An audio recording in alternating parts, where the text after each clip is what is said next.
Hello friends, I welcome you to my YouTube channel The Tax Blueprint। The Tax Blueprint में आपका स्वागत है।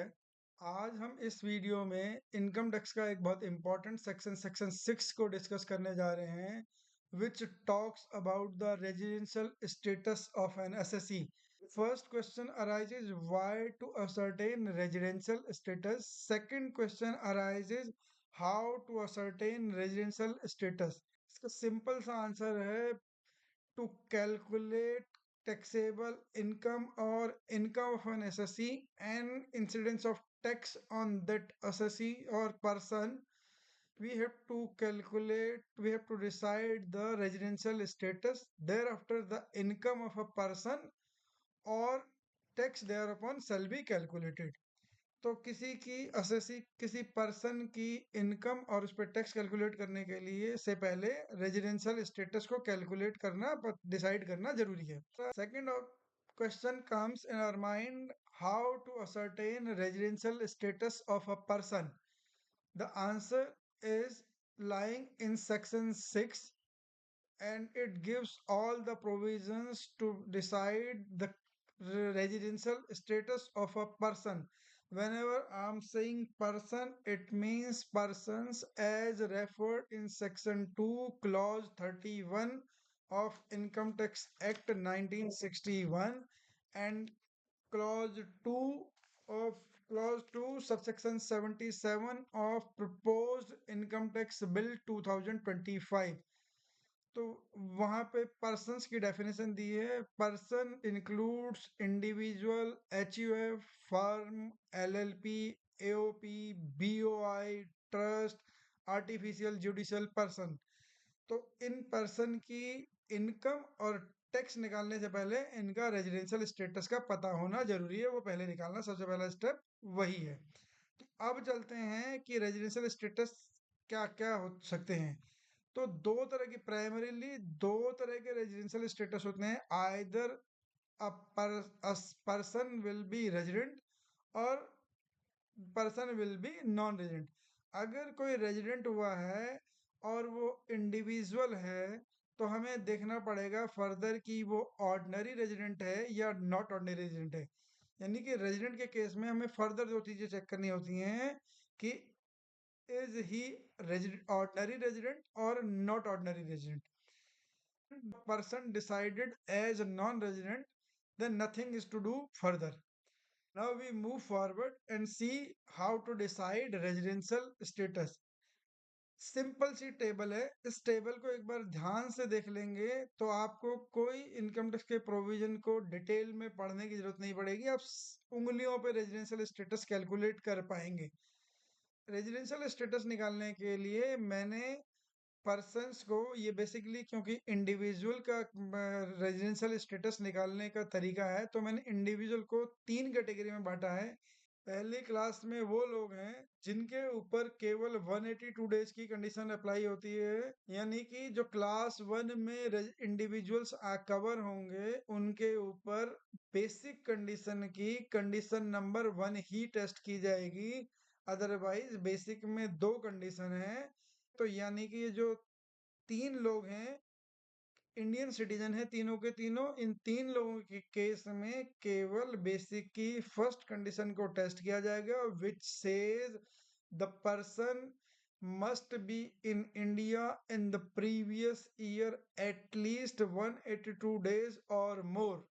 यानी कि बेसिक की फर्स्ट कंडीशन कहती है कि एक इंडिविजुअल को 182 दिन या उससे ज्यादा इंडिया में होना चाहिए ही। तो एक क्लास ये हो गई। दूसरी क्लास ये है जिसमें बेसिक की फर्स्ट कंडीशन भी टेस्ट करनी है। somehow if it is not fulfilled then we have to test second condition of basic condition, which says the person or individual must be in India in the previous year at least 60 days or more, plus as well as, ये भी साथ में fulfil होनी चाहिए, as well as he must be in India at least 365 days or more in preceding 4 years for previous to the year for which we are calculating residential status, meaning thereby second class में जो दूसरी class के लोग हैं उनके लिए दो तरह से रेजिडेंशियल स्टेटस कैलकुलेट किया जाता है। अगर वो बेसिक की वन कंडीशन में जो 182 डेज वाली कंडीशन है उसमें वो कवर नहीं हो पा रहे हैं, तो हमें बेसिक की ही दूसरी कंडीशन चेक करनी होती है, जिसमें कहा गया है कि वो इंडिविजुअल प्रीवियस ईयर में, करंट प्रीवियस ईयर में जिसके लिए हम रेजिडेंशियल स्टेटस कैलकुलेट करने जा रहे हैं, वो 60 डेज एटलीस्ट इंडिया में हो प्रीवियस ईयर में, और प्रीवियस से प्रीसीडिंग 4 इयर्स का टोटल स्टे इन इंडिया उसका 365 डेज से ज़्यादा होना चाहिए। तीसरी क्लास वो है जो डीम्ड रेजिडेंट बनते हैं, जिन पे सेक्शन 6(1) अप्लाई नहीं होता। सेक्शन 6(1) ए की कंडीशन अप्लाई होती हैं। इसको हम अलग से किसी वीडियो में डिस्कस करेंगे। अभी हम सेक्शन 6(1) डीम्ड रेजिडेंशिप वाले को डिसाइड नहीं कर रहे, उसके ऊपर डिस्कशन नहीं कर रहे हैं। तो अब चलते हैं क्लास 1 पे कौन कौन लोग कवर है। क्लास 1 जिनके ऊपर केवल बेसिक की फर्स्ट कंडीशन अप्लाई होती है, उसमें तीन तरह के लोग हैं। They all are Indian citizen. ये तीनों के तीनों इंडियन सिटीजन हैं। पहला है Indian citizen who leaves India for employment. Employments include business, profession, vocation और सर्विस जॉब। तो अगर कोई इंडियन सिटीजन है, वो प्रीवियस फाइनेंशियल ईयर में इंडिया छोड़ के चला गया है for the job purposes, business purposes, professional purposes, वहीं जाके उसने एम्प्लॉयमेंट ज्वाइन करना है। अगर वो प्रीवियस फाइनेंशियल ईयर में 182 डेज और उससे ज़्यादा इंडिया में रहा होगा तो वो रेजिडेंट होगा। अगर उसका stay in the previous relevant previous year is less than 182 days तो उसका स्टेटस नॉन रेजिडेंट हो जाएगा। We need not to test this second condition. हमें सेकंड कंडीशन टेस्ट नहीं करनी। किसके लिए? Indian citizen who leaves India for employment. Second लोग हैं POI। It is called person of Indian origin. POI stands for person of Indian origin. Person of Indian origin क्या होते हैं मैं बता दूं आपको। The person of Indian origin is who himself, either of his or her parents, or either or of his grandparents, born in undivided India। मतलब person of Indian origin में वो लोग कवर हैं जो खुद, उनके आइदर ऑफ पेरेंट, उनमें कोई भी एक पेरेंट या उनके उनके ग्रैंड पेरेंट्स इंडिया में पैदा हुए हैं undivided year before 1947, before independence. Undivided India में पैदा हुए हैं, but now they are outside India. अब वो इंडिया में नहीं रहते हैं, और लेकिन है क्या, वो POI person of Indian origin कहलाते हैं, और वो इंडिया में आ रहे हैं for visit purposes, travel purposes. if their stay exceeds 182 days in the relevant previous year they shall be considered as resident। साथ साथ इसमें एक चीज और ध्यान रखनी है। अगर ये POI वाले लोग इंडिया में आते हैं लेकिन उनका स्टे 182 डेज से कम है, बट उनकी यहाँ पे कोई 15 लाख से ज़्यादा की इनकम हो जाती है, income other than foreign source income, तो जो 182 डेज का क्राइटेरिया है वो 125 पे आ जाएगा। तो ये ध्यान रखने वाली चीज़ है। This is to be remembered if person of Indian origin accrue income exceeding 15 lakh other than income from foreign sources, then his stay in India instead of 182 days shall be reduced to 125 days। तो अगर उसने 15 लाख से ज़्यादा की income कमा ली other than foreign source income, तो 182 days की जगह कंडीशन हो जाएगी 125 डेज, अदरवाइज वो 182 डेज की है। तीसरे लोग हैं Indian citizen who leaves India as a crew member of Indian ship. जो इंडियन शिप में बाहर जा रहे हैं शिप के साथ अपने एम्प्लॉयमेंट के ड्यूटी के लिए, तो उनके लिए भी 182 डेज की कंडीशन ही टेस्ट की जाएगी। बेसिक की 60 डेज और 365 डेज वाली कंडीशन टेस्ट नहीं की जाएगी। अगर इन तीनों में से किसी का भी या तीनों का stay in the previous year exceeds 182 days तो इंडियन सिटीजन हो जाए, इंडियन रेजिडेंट हो जाएंगे। ध्यान रखने वाली बात। दूसरे कैटेगरी में क्लास 2 में आते हैं कि अगर वो 182 डेज तो नहीं थे प्रीवियस फाइनेंशियल ईयर में, लेकिन वो 60 डेज तो थे प्रीवियस फाइनेंस में। तो 60 days in previous financial year and 365 days in preceding 4 year to the relevant previous year. जिस प्रीवियस ईयर के लिए हम कैलकुलेशन कर रहे हैं, असरटेनमेंट कर रहे हैं, उससे पीछे के 3 सालों में आप जाओगे, 4 सालों में, सॉरी, पीछे के 4 सालों में आप जाओगे, तो 365 डेज से ज्यादा का स्टे कर गए और 60 डेज भी कर गए तो उसकी कंडीशन मेट हो जाएगी एंड ही और she will be decided as resident in India. हम एक एग्जाम्पल के तरीके से समझते हैं। मिसेस एस जो फॉरेन नेशनल हैं, she visits India on 1 March 2025। वो 1 मार्च 2025 को इंडिया में आई और यहाँ रही 190 दिन। हर total stay in India was 190 days. What will be the residential status of Mrs. S? If you see on the 182 days criteria, तो 182 डेज का क्राइटेरिया तो एक तरह से क्रॉस हो रहा है, तो क्या वो रेजिडेंट बन सकती हैं? 182 डेज का क्राइटेरिया कवर हो रहा है, एक्सीड तो कर रही है 182 डेज को, तो क्या वो रेजिडेंट हो जाएंगे? The answer is no, because the 182 days criteria should be in a financial year. जबकि वो 1 मार्च को आई हैं, तो 1 मार्च से 31 मार्च तक जो फाइनेंशियल ईयर 24-25 में है, उनका स्टे केवल फाइनेंशियल ईयर 24-25 में 31 डेज का होगा।